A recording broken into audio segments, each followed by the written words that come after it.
नमस्कार मित्रांनो, आपल्या सर्वांचं स्वागत आहे खबरलाईट यूट्यूब चॅनलमध्ये। मित्रांनो, राज्यात येत्या खरीप हंगामामध्ये कोणत्याही प्रकारच्या खताच्या लिंकिंगचे प्रकार निदर्शनास आल्यास त्यांच्या विरुद्ध कारवाई करण्याचे निर्देश कृषी मंत्री माणिकराव कोकाटे यांच्या माध्यमातून प्रशासनाला देण्यात आलेले आहेत। मित्रांनो, राज्यात 1 मे 2025 पासून फर्टिलायझर असोसिएशन अर्थात खत विक्रेत्यांची जी संघटना आहे या मापदाच्या माध्यमातून संप पुकारण्यात आलेला होता। खताच्या लिंकिंगच्या प्रकरणाला कंटाळून या संघटनेच्या माध्यमातून हा एक संप पुकारण्यात आलेला होता। मित्रांनो, खरीपाचा हंगाम येत आहे, पावसाळा चांगला राहणार अशा प्रकारचे संकेत देण्यात आलेले आहेत। शेतकऱ्यांचे खत बी बियाण्याकडे या ठिकाणी लगबग सुरू झालेली असते आणि अशा पार्श्वभूमीवरती आपण जर पाहिलं तर प्रत्येक वर्षी जे काही खताच्या कंपन्या त्या खताच्या कंपन्यांच्या माध्यमातून आवश्यक असलेल्या खताबरोबर एक अनावश्यक खत लिंकिंग केलं जातं आणि त्या खत विक्रेत्यांना विक्रीसाठी भाग पाडलं जातं। शेतकऱ्यांना मात्र अनावश्यक खत घ्यायची नसतात। पर्यायाने खत विक्रेत्याबरोबर शेतकऱ्यांची वारंवार तक्रारी होतात, भांडण होतात आणि शेतकऱ्यांचा रोष आणि प्रशासनाची कारवाई अशा दोन्ही भूमिकांना या ठिकाणी या खत विक्रेत्यांना सामोरं जावं लागतं।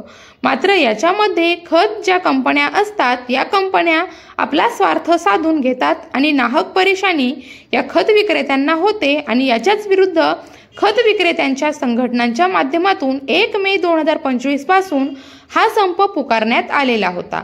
मित्रांनो, याच्यासाठी कृषी मंत्र्यांच्या माध्यमातून प्रधान कृषी सचिव असतील किंवा इतर वरिष्ठ अधिकारी असतील यांच्या उपस्थितीमध्ये एक बैठक आयोजित करण्यात आलेली होती आणि याच बैठकीमध्ये कृषी मंत्र्यांच्या माध्यमातून अशा प्रकारचे स्पष्ट निर्देश देण्यात आलेले होते, ज्याच्यामुळे आता येत्या खरीप हंगामामध्ये कोणत्याही कंपनीकडून जर खताच्या लिंकिंगचे प्रकार निदर्शनास आले तर त्या खताच्या कंपनीवरती किंवा अशा प्रोडक्ट्सवरती कारवाई करण्याचे निर्देश कृषी मंत्र्यांच्या माध्यमातून हे देण्यात आलेले आहेत। मित्रांनो, शेतकऱ्यांना आवश्यक असलेली खतं आवश्यक त्या भावामध्ये जर मिळाली तर शेतकऱ्यांचा मोठ्या प्रमाणात या ठिकाणी फायदा होऊ शकतो। खत विक्रेत्यांना सुद्धा तीच खतं उपलब्ध झाली तर अनावश्यक जी काही खतं आहेत ती विक्रीची या ठिकाणी समस्या निर्माण होत नाही आणि कुठेतरी हा लिंकिंगचा प्रकार जर आटोक्यात आला तर नक्कीच शेतकरी असतील, विक्रेते असतील या सर्वांना मोठा दिलासा हा मिळणार आहे आणि याच पार्श्वभूमीवरती आता हे कारवाईचे निर्देश देण्यात आल्यामुळे याच्यावरती कुठेतरी आळा बसतोय का हे पाहण्यासारखं असणार आहे।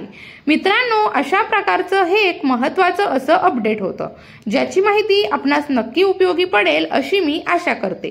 भेटूयात नवीन माहितीसह, नवीन अपडेटसह। तोपर्यंत लाईक करा, शेअर करा आणि आपल्या यूट्यूब चॅनलला सबस्क्राईब करायला विसरू नका। धन्यवाद।